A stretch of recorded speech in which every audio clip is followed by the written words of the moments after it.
যদি ভারত তীর্থ দর্শনের মতে যান, প্লেনে করে শ্রীনগর এয়ারপোর্টে নেবে, মনোরম দৃশ্যকে সাথে নিয়ে চলে যাব শ্রীনগরের হোটেলের দিকে।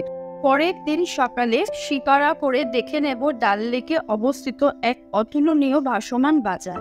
তারপর জলখাবার সেরে বেরিয়ে পড়ব গুলমার্গের দিকে, যেখানে রোপওয়ে করে উপরে উঠলেই দেখতে পারবো বরফের চাদরে ঢাকা একটি জগৎ, যেখানে অভূতপূর্ব হয়ে যাওয়া নিশ্চিত।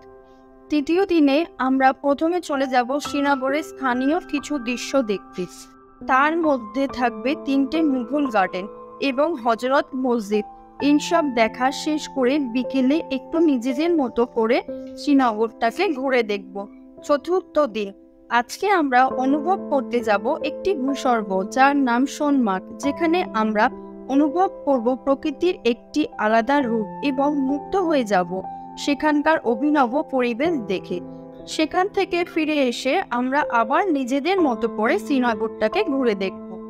পঞ্চম দিন, আজকে আমরা সকালবেলা খাবার খেয়ে গাড়ির জানলার সৌন্দর্য দৃশ্যকে সাথে নিয়ে বেরিয়ে পড়ব পেহেলগাঁওয়ের দিকে।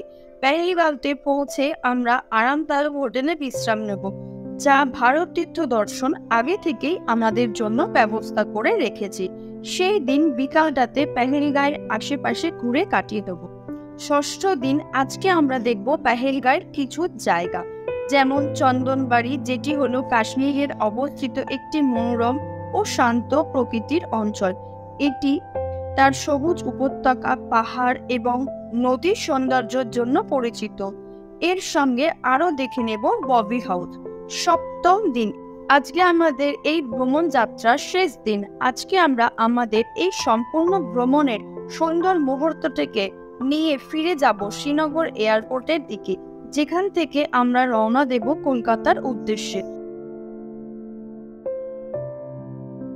আমাদের এই ভিডিওটি এত অবধি দেখার জন্য অসংখ্য ধন্যবাদ, এবং আরও এই রকম ভিডিও দেখতে আমাদের চ্যানেল ভারত তীর্থ দর্শনকে সাবস্ক্রাইব করতে ভুলবেন না, এবং মনে রাখবেন দেশ বিদেশের ভ্রমণ মানেই ভারত তীর্থ দর্শন।